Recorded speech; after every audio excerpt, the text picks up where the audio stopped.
আল্লাহ পাক রব্বুল আলামিন বলেন, ফালাম্মা জাআ সুলাইমানা ক্বালা আতুমিদ্দুনানি বিমাল ফামা আতানিয়াল্লাহু খায়রুম মিম্মা আতাকুম বাল আনতুম বিহাদিয়াতিকুম তাফরাহুন। পয়গম্বর সুলাইমান আলাইহিস সালাম রানী বিলকিসের পাঠানো দূতদেরকে ডাক দেয়া বলতেছেন, তোমরা কি মাল দিয়ে আমাকে বসে আনতে চাও? উপহার উপটকন দিয়ে কি তোমরা আমাকে খুশি করতে চাও? অথচ আল্লাহ পাক রব্বুল আলামিন আমাকে তো তার চাইতে উত্তম নেয়ামত দান করেছেন। আমাকে অসংখ্য অগণিত নেয়ামত দান করেছেন। তোমাদের যত নেয়ামত দিয়েছে তার চাইতেও আল্লাহ পাক রব্বুল আলামিন আমাকে অনেক নেয়ামত দান করেছেন। কারণ এতদিন পর্যন্ত রানী বিলকিস নিজেকেই অনেক বড় বাদশা মনে করেছে। রানী বিলকিস ধারণা করেছে আমার চাইতে সম্পদশালী আর কেউ নাই, আমার চাইতে ধনবান ক্ষমতাবান আর কেউ হতে পারে না। কিন্তু দূতেরা যখন দেখলেন পয়গম্বর সুলাইমান আলাইহিস সালামের সম্পদ তো তার চাইতে অনেক বেশি, ঠিক না বেটি? একজন বৃদ্ধ মানুষ, বয়স হলো 120 বছর। কত বছর? সে স্বাভাবিক, আমরা যদি এমন হই মনে করবো আমরা আমাদের চাইতে বড় আর কেউ নাই, আমার চাইতে বয়স্ক আর কেউ হতে পারে না। সেও এটা ধারণা করে নিছে যে আমার চাইতে বয়সে আর কেউ বড় হতে পারে না। আল্লাহর বান্দা বৃদ্ধ লোক এইবার রাস্তায় বের হয়েছে। রাস্তায় বের হয়ে যখন সামনে গেলেন, সামনে গিয়ে দেখতেছেন তার চাইতেও বয়স্ক একটা লোক বসে বসে কাঁদতেছে। তখন তার ভুল ভাঙলো, হায় হায়, এতদিন মনে করলাম যে আমার চাইতে বয়স্ক আর কেউ নাই, এখন দেখতেছি এই লোক তো আমার থেকে অনেক বড় বয়সে। সামনে আগায় গেছে, মুরব্বি আপনি কাঁদতেছেন কেন? এখন মুরব্বি বলতেছে, কয় আমার বাবা আমারে মারছে। কে মারছে? এখন বৃদ্ধ লোক জিব্বা কামড় দিয়েছে, হায় হায় হায় হায়, এতদিন পর্যন্ত মনে করছে আমার থেকে বয়স্ক আর কেউ নাই, অহন দেখতেছি বা আমার বাবা, এর বাবাও নাকি জীবিত আছে, তো মারছে কেন? এইবার বাবার কাছে গেছে। তো এই যদি এরকম কাঠ বুড়ো হয়ে থাকে, এর বাবার জানি কি অবস্থা, একটু দেখে আসি। গেছে বাবার কাছে, গিয়া বলতেছে, মুরব্বী আপনি আপনার বুইড়া পোলাটারে কি লেগে মারছেন? মারছি, অপরাধ করছে। বলে কি অপরাধ করছে? বলে আমার আব্বার লগে বেদবি করছে। তাহলে এতদিন তার ধারণা ছিল কি তার চাইতে বয়স্ক বুড়া মানুষ আর কেউ নাই। এখন দেখতেছে তার চাইতে কয়েক গুণ বয়স্ক মানুষ আছে না নাই? ঠিক তদ্রূপ ভাবে রানী বিলকিস চিন্তা করলেন, তার ধারণা ছিল তার চাইতে ক্ষমতাবান আর কেউ নাই, তার চাইতে সম্পদশালী আর কেউ হতে পারে না। কিন্তু দূতেরা পয়গম্বর সুলাইমান আলাইহিস সালামের নিকট থেকে ফিরত গেলেন। পয়গম্বর সুলাইমান আলাইহিস সালাম দূতদেরকে ডাক দিয়ে বলতেছেন, ইরজি' ইলাইহিম ফালানাতিয়ান্নাহুম বিজুনুদিন লা কিবালা লাহুম বিহা ওয়ালা নুখরিজান্নাহুম মিনহা আদিল্লাতাও ওয়া হুম সাগিরুন। পয়গম্বর সুলাইমান আলাইহিস সালাম দূতদেরকে ধমক দিয়ে বলতেছেন, যাও তোমাদের উপহার উপটকন নিয়ে যাও। তোমাদের রানী যদি আমার নিকট বশ্যতা স্বীকার না করে, যদি সে আমার নিকট আত্মসমর্পণ না করে, তাহলে তোমাদের রানীর বিরুদ্ধে, তোমাদের রাজ্যের বিরুদ্ধে আমি এমন এক শক্তিশালী বাহিনী প্রেরণ করব, যেই বাহিনী তোমাদের ওই সমস্ত সম্মানী ব্যক্তিদেরকে গ্রেফতার করবে, লাঞ্ছিত করবে, এমনকি তোমাদেরকেও পর্যন্ত ওই রাজ্য থেকে আমি বের করে দেব। এইবার দূতেরা পয়গম্বর সুলাইমান আলাইহিস সালাম থেকে বিদায় নিয়ে রানী বিলকিসের দরবারে হাজির হয়ে যায়। রানী বিলকিসকে ডাক দিয়া বলতেছেন, মহারানী গো, এমন দৃশ্য দেখেছি জিন্দেগিতে কোনোদিন কল্পনাও করি নাই। ও মহারানী, এমন এক বাদশার দরবারে হাজির হয়েছি কার দরবারে আমরা কি নিয়ে উপস্থিত হয়েছি? আপনি আমাদেরকে সৈন্যরূপের ইট দিয়েছেন, লাঠি দিয়েছেন, অথচ গিয়া দেখি তার রাস্তাটা পর্যন্ত স্বর্ণ এবং রৌপ্য দ্বারা নির্মিত। এইবার মহারানী চিন্তা করলেন, তিনি এইবার তার যে মন্ত্রী পরিষদ তাদেরকে ডাকলেন, ডাক দিয়া বলতেছেন আমি কি করব এখন? এইবার রানী বিলকিস সিদ্ধান্ত নিলেন, না না, তিনি তো সত্যি আল্লাহর পয়গম্বর, কারণ পয়গম্বর সুলাইমান আলাইহিস সালাম রানী বিলকিসের পরীক্ষায় পাশ করেছে। তিনি পরীক্ষা করতে চাইলেন, তিনি যদি পয়গম্বর হয় তাহলে আমার এই উপহার উপটকন গ্রহণ করবে, তার কাছে ঘুষের কোনো মূল্য নাই, সুতরাং তিনি সত্যিই আল্লাহর পয়গম্বর। এইবার রানী বিলকিস ডাক দিয়ে বলতেছেন, না না, তিনি যদি আল্লাহর পয়গম্বর হয়ে থাকে, তিনি তো সত্যিই আল্লাহর পয়গম্বর। আল্লাহর পয়গম্বরের পাওয়ারের সাথে মোকাবেলা করা মানে আল্লাহর সাথে মোকাবেলা করা। যারা নাকি আল্লাহর পয়গম্বরদের সাথে, আল্লাহর সাথে যারা নাকি টাক্কা দিয়েছে, যারা নাকি মোকাবেলা করতে চেয়েছে, তাদের পরিণতি ভালো হয় নাই। আবু জাহাল, আবু লাহাব, উতবা, শাইবারা, মক্কার বড় বড় কাফের লিডারেরা পয়গম্বরের সাথে পাঙ্গা নিয়েছে, তাদের পরিণতি ভালো হয় নাই, ঠিক না বে ঠিক? ফেরাউন, নমরুদ আল্লাহর পয়গম্বরদের সাথে পাঙ্গা নিয়েছে, তাদের পরিণতি ভালো হয় নাই। পয়গম্বর নূহ আলাইহিস সালামের সম্প্রদায় পয়গম্বর নূহ আলাইহিস সালামের সাথে পাঙ্গা নিয়েছে, তাদের পরিণতি ভালো হয় নাই। সুতরাং আমি একজন মহিলা যতই ক্ষমতাবান হই, তিনি তো আল্লাহর পয়গম্বর, আল্লাহর পয়গম্বরের সাথে পাঙ্গা নিলে আমার পরিণতিও ভালো হবে না।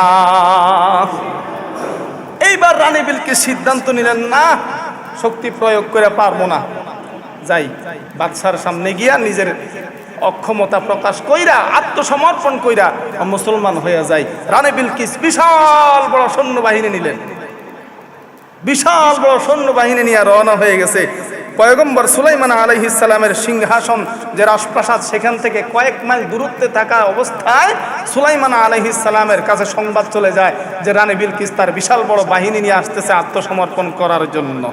যখন এই সংবাদ পৌঁছে যায়, তখন সুলাইমান আলাইহিস সালামের যে বিবিরা আছে তাদের কানের মধ্যেও খবরটা যায় যে রানী বিলকিস দেখতে শুনতে অনেক সুন্দর। তো তারা মনে মনে একটা চিন্তা করলো, মহারাজ আল্লাহর পয়গম্বর মনে হয় আরেকটা শুভ বিবাহ বন্ধনে আবদ্ধ হচ্ছে। এখন এটা কি কোনো মেয়েরা, কোনো মহিলা মাইনা নিব? জোরে বলেন। স্বামী বাহিরে গিয়ে পরকিয়া করুক, আরো 10টা বেডির সাথে কথা কুক, কোনো সমস্যা নাই, কিন্তু জামাই আরেকটা বিয়া করুক, এটা কোনো মাইয়া লোক মাইনে নেন, ঠিক না ভাই? ঠিক, এটা কোনো মাইয়া লোক মাইনে নেন, আরেকটা বিয়া করুক। অথচ এই সমস্ত পরকিয়া অবৈধ কাজকর্ম থেকে বাঁচার জন্য ইসলামের মধ্যে একজন পুরুষের জন্য 4টা বিবাহের বৈধতা দেওয়া হয়েছে, ঠিক না ভাই? ঠিক। এখন আমি যদি আজকে কই যে আমি আরেকটা বিবাহ করতে যাইতেছি, বাড়ি থেকে ফোন আসবো যে পোলা মাইয়া কিছুই পাইবা না, আমি আমার পথ ধরতেছি, ঠিক না ভাই? ঠিক। এটা আমার বিবি না, সবার বিবির ক্ষেত্রে একই অবস্থা। এখন বিবিরা তো এটা মাইনে নিব না। এই বিবিরা কি করলো, কি করা যায়? তো সুলাইমান আলাইহিস সালামের আন্ডারে যে সমস্ত জিনরা আছে, জিনদের সাথে পরামর্শ করতেছে যে কি করা যায়। জিনরা কয়, আপনারা কোনো টেনশন করেন না, ব্যবস্থা আমরা নিতেছি। কি ব্যবস্থা নেওয়া যায়? সুলাইমান আলাইহিস সালামের কাছে গিয়ে 2টা অপবাদ দিচ্ছে রানী বিলকিস সম্পর্কে। কয়টা অপবাদ? 2টা অপবাদ। 1 নাম্বার অপবাদ যে রানী বিলকিস কোনো মানুষ নাই, হলো জিন জাতি। তো জিন জাতি হলে কি বিয়া করণ যায়? জোরে বলেন। 2 নাম্বার অপবাদ, রানী বিলকিস সে বাদশা হইছে ঠিক আছে, রানী হইছে ঠিক আছে, কিন্তু তার মতন আহাম্মক আর মগা হইতে পারে না, সে তার বুদ্ধি শুদ্ধি বলতে কিছুই নেই। 2টা অপবাদ দিছে। এখন এই 2টা অপবাদ পরীক্ষা করার দরকার আছে না নাই? পরীক্ষাও করব এবং সুলাইমান আলাইহিস সালাম তিনি যে পয়গম্বর তার পাওয়ারটাও দেখাইব। এরপরে আল্লাহ পাক রব্বুল আলামিন বলেন, قال يا أيها الملأ أيكم يأتيني بعرشها قبل أن يأتوني مسلمين। পয়গম্বর সুলাইমান আলাইহিস সালাম তার যত বাহিনী আছে সকল বাহিনীকে সামনে রেখে বলতেছেন, রানী বিলকিস আমার নিকটবর্তী চলে আসছে। কার এমন পাওয়ার আছে, ক্ষমতা আছে, রানী বিলকিস আসার পূর্বেই যত তাড়াতাড়ি সম্ভব তার সিংহাসনটা আমার সামনে হাজির করব। আল্লাহু আকবার বলেন। তার সিংহাসন আমার সামনে হাজির করতে হবে। তৎক্ষণাৎ একজন জিন, ক্বালা ইফরিতুম মিনাল জিন্নি আনা আতিকা বিহি ক্বাবলা আন তাকুমা মিন মাকামিক। জিনদের মধ্য থেকে একজন জিন দাঁড়াইয়া বলতেছেন, মহারাজ আপনি কোনো টেনশন করবেন না, আপনি যেই সিংহাসনের মধ্যে বসা রয়েছেন, উপবিষ্ট রয়েছেন, এই সিংহাসন থেকে দাঁড়ানোর পূর্বেই আমি রানী বিলকিসের বিশাল বড় সিংহাসনটা আপনার সামনে হাজির করব। সুলাইমান আলাইহিস সালাম বলতেছে, না না, আমি বসা থেকে দাঁড়াবো এতটুক সময় দেওয়া যাবে না, আরো দ্রুত কে আমাকে রানী বিলকিসের সিংহাসনটা এনে দিতে পারবা? সুবহানাল্লাহ বলেন। এরপর আল্লাহ পাক রব্বুল আলামিন বলেন, ক্বালাল্লাযী ইনদাহু ইলমুম মিনাল কিতাবি আনা আতিকা বিহি ক্বাবলা আন ইয়ারতাদ্দা ইলাইকা তারফুক। এরপর এই বাহিনীর মধ্য থেকে, মানব জাতিদের মধ্য থেকে একজন আল্লাহর প্রিয় বান্দা, যিনি হলেন পয়গম্বর সুলাইমান আলাইহিস সালামের খাস বন্ধু, তিনি ডাক দেয়া বলতেছেন, পয়গম্বর আপনি চোখের পলকটা ফেলার পূর্বেই ওই বিশাল বড় সিংহাসনটা আপনার সামনে এনে হাজির করব। রানী বিলকিসের সিংহাসনটা 7টা রাজপ্রাসাদের ভেতরে তালা মারা আবদ্ধ অবস্থায় ছিল। সব কিছু তালা মাইরা রানী বিলকিস রওনা হয়েছে। এই তালা মারা আবদ্ধ থাকা সিংহাসনটাকে মুহূর্তের মধ্যে চোখের পলক ফেলার পূর্বে ওই ব্যক্তি পয়গম্বর সুলাইমান আলাইহিস সালামের সামনে এনে হাজির করে দিয়েছেন। মুহূর্তের মধ্যে এনে হাজির করে দিয়েছে। এখন প্রশ্ন হলো, ইফরিত জিন সে বলছে বসা থেকে দাঁড়ানো, এর মধ্যে হাজির করে দিবে, কিন্তু সুলাইমান আলাইহিস সালাম বললেন আরো দ্রুত। এত দ্রুত তো দরকার নাই, ওইভাবে হইলে হইতো। তো তিনি দ্রুত কেন দাবি করলেন? 1 নাম্বার বিষয়, জিন জাতি বড় দুষ্ট জাতি, বড়ই দুষ্ট জাতি। যতগুলা কথা বলবো তার মধ্যে 100-র মধ্যে 99টা মিথ্যা কথা বলবো, এটা হলো জিন জাতির স্বভাব। 2 নাম্বার, জিন জাতি হলো চোর। যদি সিংহাসন আনার নাম দিয়ে ওইখান থেকে অনেক কিছু চুরি করে, তাহলে সুলাইমান আলাইহিস সালাম একজন পয়গম্বর, তার মানিজ্য থাকবো? 3 নাম্বার, সুলাইমান আলাইহিস সালাম চাইলেন যে সিংহাসন আনার যে কর্তৃত্ব বা কৃতিত্ব, এটা জিন জাতি নিবে কেন? আমার স্বজাতি মানব জাতিদের মধ্য থেকে কেউ নেয়। তাই সুলাইমান আলাইহিস সালামের একজন বন্ধু, তিনি মুহূর্তের মধ্যে এই সিংহাসনটা আইনা দিলেন। তো তিনি কিভাবে আনলেন? তিনি আল্লাহর খাস একজন আল্লাহর ওলি ছিলেন, তার ইসমে আজম জানা ছিল। এই ইসমে আজমের সাহায্যে আল্লাহ পাক রব্বুল আলামিনের বিশেষ সহযোগিতায় তিনি কি করলেন? এই সিংহাসন আইনা দিলেন। সিংহাসন আনা হইল। এইবার রানী বিলকিস নিকটে চলে আসছেন। এখন রানী বিলকিসকে পরীক্ষা করার দরকার, তিনি জিন জাতি না মানব জাতি? দরকার না? যেহেতু তার নামে একটা অপবাদ হয়েছে, জিন জাতি না মানব জাতি। 2 নাম্বার, তিনি আসলে বুদ্ধিমান নাকি নির্বোধ, এই বিষয়টাও যাচাই করা দরকার। এই জন্য পয়গম্বর সুলাইমান আলাইহিস সালাম তিনি নির্দেশ দিলেন যে রাজপ্রাসাদের মধ্যে ঢুকার যে ফটক, এই ফটকের মধ্যে একটা গর্ত তৈরি করো, বিশাল বড় গর্ত। এই গর্তের মধ্যে পানি দিয়া সেখানের মধ্যে মাছ ছাড়ো, তার উপর দিয়া গ্লাস দিয়া দাও। তো গ্লাস দিলে কি গ্লাস বোঝা যায় নাকি পানি বোঝা যায়? পানি বোঝা যায়, গ্লাস তো ধরা যায় না, ঠিক না?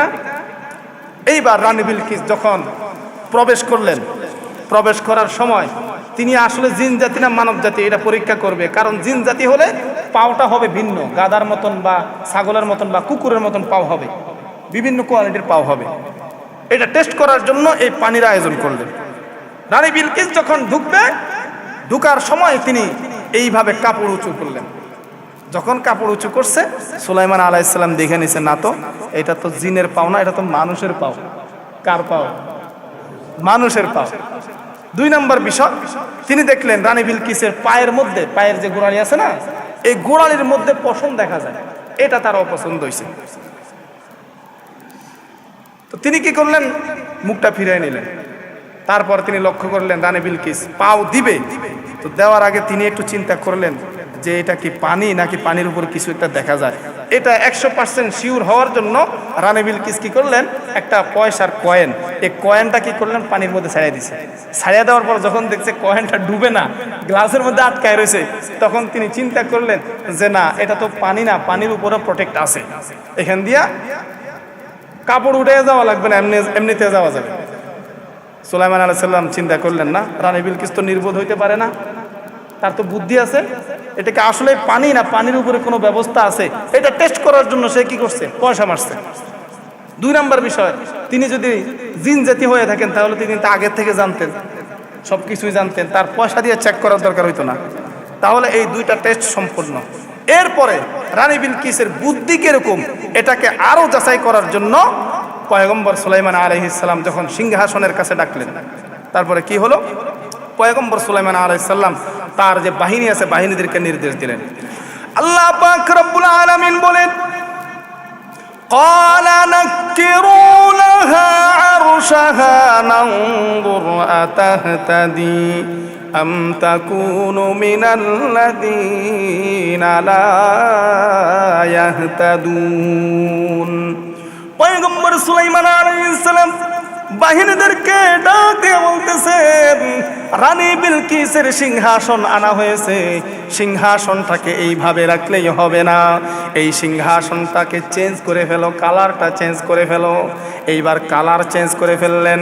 রানী বিলকিসকে যখন সিংহাসনের মধ্যে একসাথে বসার জন্য নিবেদন করলেন, তখন রানী বিলকিসকে প্রশ্ন করলেন ফালাম্মা জাআত কিলা আহা কাদা আরশুক। রানী বিলকিসকে প্রশ্ন করলেন, এ রানী বিলকিস, আপনার সিংহাসনটা কেমন, সিংহাসনটা দেখতে কেমন? রানী বিলকিস তার সিংহাসনের দিকে তাকাইয়া জবাব দিয়া দিছেন, ও মহারাজ, ও আল্লাহর পয়গম্বর, এটাই তো হলো আমার সিংহাসন। আমার সিংহাসন তো দেখতে এমনই, হালকা পাতলা একটু চেঞ্জ হয়েছে।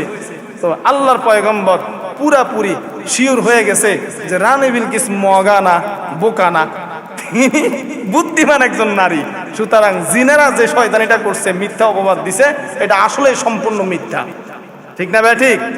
আচ্ছা, এখন একটা প্রশ্ন, যে তিনি একজন আল্লাহর পয়গম্বর হইয়া রানী বিলকিসের পায়ের গোড়ালির দিকে তাকাইছে, এটা কি পয়গম্বর দ্বারা সম্ভব? এটা গুনার কাজ না?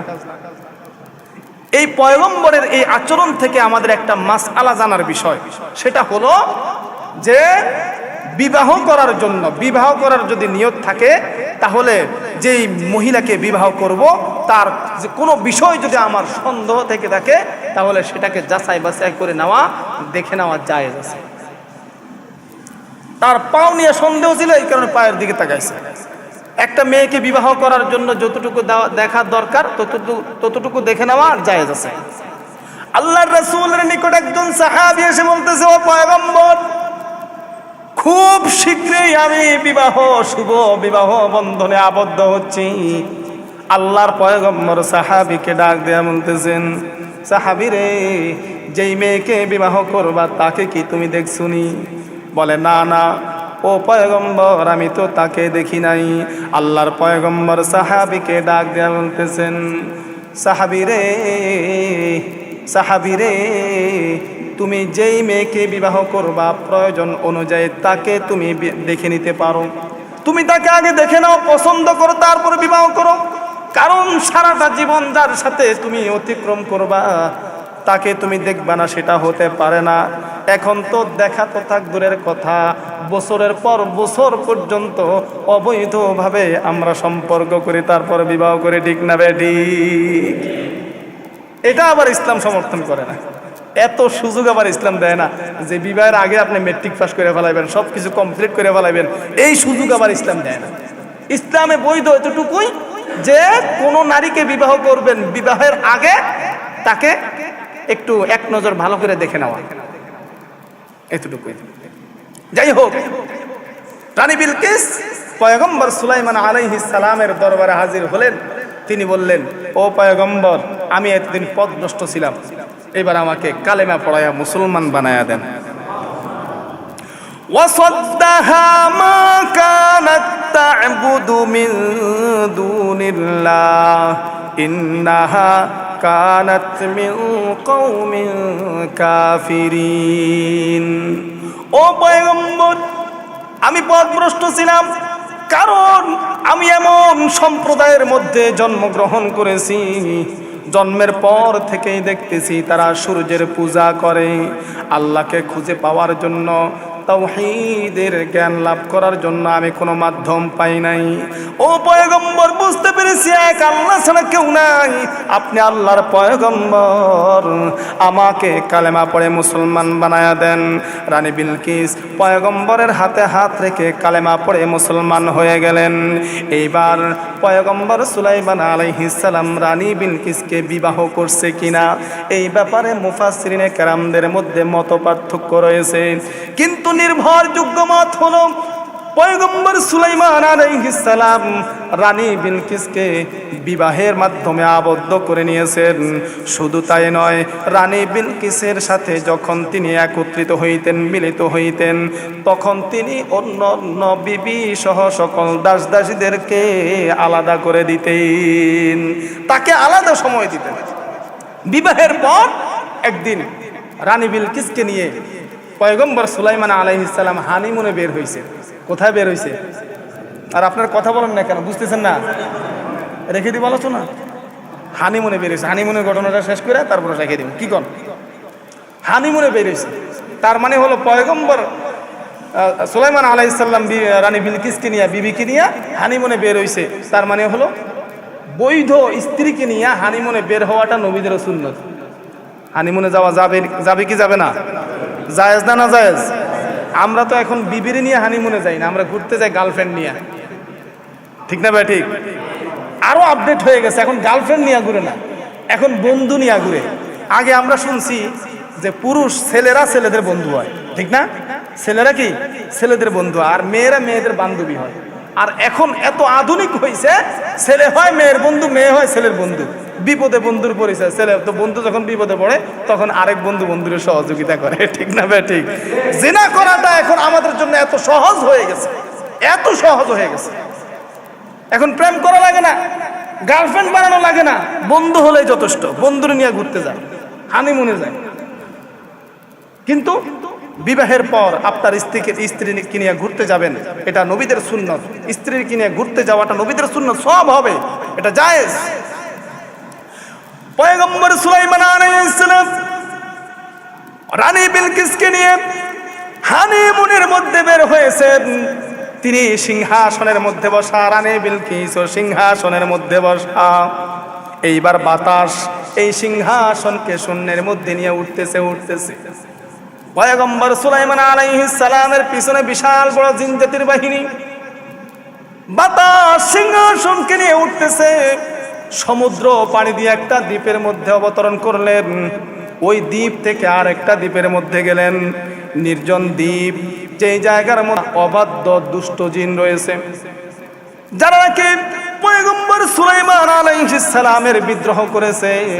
পয়গম্বর সুলাইমান আলাইহিস সালাম তাদেরকে গ্রেফতার করার জন্য সৈন্যবাহিনী পাঠায় ব্যর্থ হয়েছে।